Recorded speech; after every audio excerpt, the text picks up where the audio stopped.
Tayo ng ating topic mga ka-GP Natics at pag-usapan naman natin ito. Ah, Video ito na kung saan po ay sinasabi na itong si Digong Duterte daw ay amo nitong si Atong Ang, mga kababayan. Ayon po dito kay Bada o itong si Bloodcaster din, mga ka-GP Natics.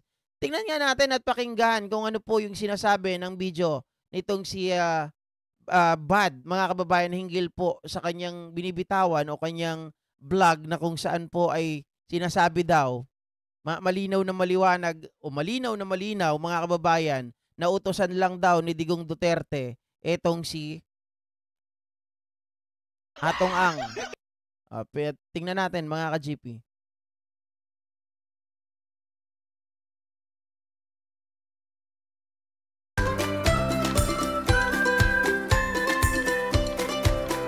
Patalastas pa nga. Gambling consultant na si Sabi ni Pangulong Duterte, bago siya lahat, huwag tayong ito.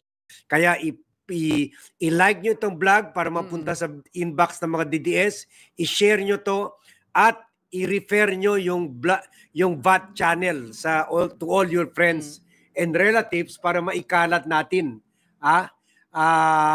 Maikalat natin itong video na ito. Sige, play na natin. Rodrigo Duterte na humingi siya ng tulong sa gambling consultant na si Charlie Atong Ang para linisin ang hanay ng Philippine Charity Sweepstakes Office. Ito si Atong, I was hearing, pinawag ko yan siya. Sinabi ko, Atong, ikaw ang number 1 na gambler dito sa Davao. Hawak mo lahat, huwag tayong magbulan. Pumunta ka doon sa PCSO, pintuin mo yung lahat ng illegal at tulungan mo ang gobyerno. That was the only reason why I called for Atong Ang.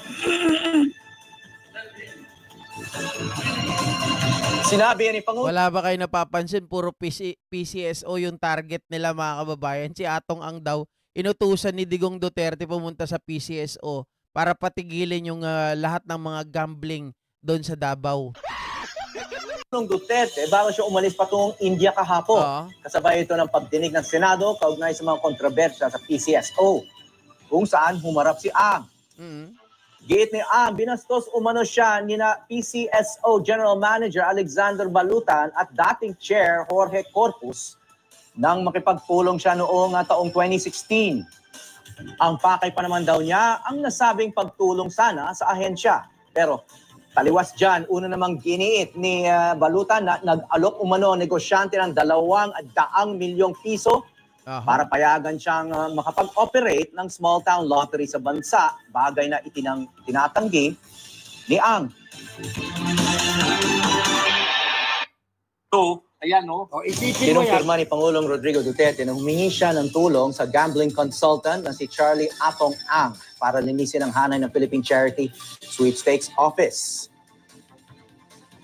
Ito si Atong, I was hearing, pinawag ko yan siya. Sinabi ko, Atong, ikaw ang number 1 na gambler dito sa Davao. Hawak mo lahat, huwag tayong magbulan. Pumunta ka doon sa PCSO, pintuin mo yung lahat ng illegal at tulungan mo ang gobyerno. That was the only reason why I called for Atong Ang. Wala naman sa pwesto si Atong Ang, mga kababayan. Bakit pinapupunta dun sa PCSO? Bakit inuutusan niya na ganun-ganun lang? Tapos si Atong Ang, mga kababayan, isang kumpas lang ni Digong, sunod ka agad. Yun siguro yung sinasabi dito ni Bad, na bakit ganun? Si Atong Ang, kala ko ba hindi kayang utusan ng kahit sino? Bakit si Duterte kayang-kaya siyang utusan? Isipin mo yan. Sinabi ni Pangulong. Isipin mo yan, may hearing sa weteng anomalies sa Senado. Kinumpirma ni Pangulong Rodrigo Duterte. Nakasalang si Atong Ang, pati yung mga PCSO commissioners, pati sila Sandra Cam o Sandra Scam. Patay na yun eh. Pero ang balita, tumawag si Bongo kay Atong Ang at pinapunta kay Presidente at kinausap ni Presidente. naging kwan yun, naging skandalo yun. Bakit kausap ni Presidente yung iniimbestigahan na weteng lord na si Atong Ang? Kaya ito ang parang defensive pa siya. Defensive pa siya, pero inamin naman niya, inutusan niya si Atong Ang while under investigation ito for illegal gambling, na inutusan niya ito. Linisin ang PCSO. And that is another word for saying, sige, kontrolin mo na yan, PCSO. Kaya pumabor siya sa mga opisyales inappoint niya doon, pinatanggal pa niya. Siyempre, eventually, si Atong Ang na ang kumontrol sa PCSO, and also presumably, according sa mga Senate sources that time, na siya na ang nag-control sa illegal numbers game. Ito magtataka kayo mga kababayan. Si Bad ay dating PR ni Rodrigo Roa Duterte nung presidente pa siya. Pero mga kababayan, itong si Bad, kinakalaban niya na ngayon itong si Duterte. 'Di ba? Wala siyang sinisino, mga ka-GP Natics. At siya din nag-i-expose nung mga experience o mga video na merong mga tao kasi ito 'Di ba? May mga tao to na nagre-research para sa kanya at ine-expose niya yung mga kalokohan ni Digong Duterte. Na eventually napunta sa Isabong, na kung saan kumikita daw siya mga 3 billion a day. 3 billion a day. 1 to 3 billion a day. So, last time, 1 to 3 billion a day? Galing mismo kay Duterte. Grabe. Parang yung mga speeches niya doon sa EJ case. Humingi siya ng tulong sa gambling consultant na si Charlie Atong Ang para linisin ang hanay ng Philippine Charity Sweepstakes Office. Ito si Atong, I was hearing, pinahawag yan. Tinawag ko yan siya. Sinabi ko, Atong, ikaw ang number 1 na gambler dito sa Davao. Hawak mo lahat, huwag tayong magbulan. Pumunta ka doon sa PCSO, pintuin mo yung lahat ng illegal at tulungan mo ang gobyerno. That was the only reason why I called for Atong Ang.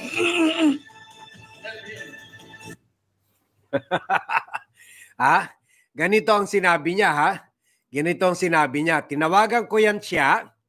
Sinabi ko, Atong, ikaw ang number 1 na gambler dito sa Davao. Hawak mo lahat. Wag na tayong magbulahan.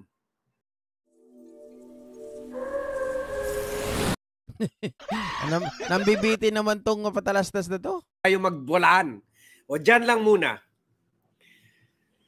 It defies logic na bakit isang dating mayor na hawak ang Davao, at that time, 2018, anak na niya si Sara Duterte ay mayor ng Davao, siya presidente ng Pilipinas, hawak niya ang PCSO, hawak niya ang PAGCOR, hawak niya ang PNP at DOJ at AFP. Lahat. Hindi niya kayang patigilin yung weteng operation sa Davao. Ni Atong Ang. Hindi niya kaya. At sinabi pa niya, alam niya na number 1 gambler ito sa Davao. At hawak ni Ang lahat. Hawak ni Ang lahat or bayad ni Ang lahat. Pati anak nyo. Bayad ba ni Atong Ang anak nyo? Kaya wala rin nagawa. Matindi, anak nyo na si Mayor Sara Duterte. Wala rin nagawa. Anak nyo na si congressman pa naman ng lugar na yan na si Pulong Duterte. Walang nagawa or ayaw gawin. Dahil happy. Everybody happy. Hindi ba dapat happy? Kung ganyan, alam mo may isang tao na nag-operate ng weteng sa lugar mo, you don't have to be president, mayor ka pa lang, pwede mo na pakasuhan yan, pwede mo i-build up ng kaso, tapos kung may ebidensya na kasuhan mo at ikulong mo. Ba't hindi nangyari yan sa time ni Duterte? Ba't hindi nangyari yan? So ibig sabihin, kaibigan sila. Everybody happy. Sabi nga ng isa dito mga kababayan, si ano bang pangalan nito? Sorry, si Mifune Rico. Shioriko pala, sorry. Si Ma'am Mifune, sabi niya ganon, ay nakita nga, nabasa daw niya sa comment section na magkasama itong si Atong Ang at si Duterte doon sa lamay ng tatay ni Gretchen Barreto, mga kababayan. Yun ay totoo. Yun ay totoo. Na magkasama talaga sila mga kababayan at si Duterte nasa harap, si Atong Ang nasa gilid niya. 'Di ba? Yun, totoo yun. Alam niya may kriminalidad ginagawa. Alam naman natin ang style ni Duterte. According to Arturo Las Cañas at si Motabato, nasa drugs daw, kung hindi kaalyado ni Duterte, patay. Pero kung kaalyado, may parte-parte. Everybody happy. Everybody happy. No wonder, kaya daw yan si Sammy Uy, according to former Senator Antonio Trillanes, itong si Sammy Uy, para tuloy-tuloy yung drug operations, at nagpakita pa si Antonio Trillanes ng mga dokumento, bank documents na from the Bank of the Philippine Islands na lumalabas di umano na monthly meron from 7 to 10 million, 10.6 million. Grabe. Sila Hanilet, sila Mrs. Zimmerman, Dami, si Sara Duterte, si Pulong Duterte, si Baste Duterte. Para lang hindi hulihin or hindi pigilin yung illegal drug operation ni Sammy Uy at ni Michael Yang. Parang pareho talaga ito kay Michael Yang.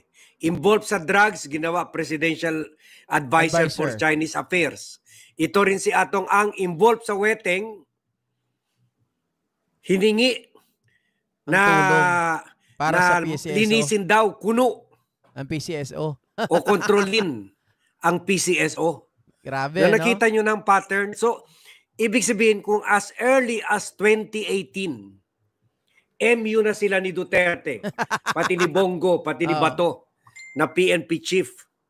What more nung umabot ng punto na na-introduce na mas maraming pera na isabong kasi ang mga tumataya, mga retirees na mga Amerikano, yung maraming pera, maraming pension, dollar, euro, money from all over the world.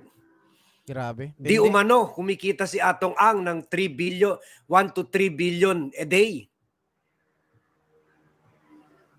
So, kung kwan ka, kung criminal ka, either you fight the government or gawin mo protector ang government. Parte-parte, everybody happy. Meron pera sa Malacanang, meron pera sa First Family, meron pera sa DOJ, meron pera sa PNP, meron pera sa Armed Forces of the Philippines, everybody happy. Meron pera sa DCIDG, everybody happy. Except ang taong Cheche Breche, si Roque, nauna muna naging spokesperson bago na-involve sa Pogo.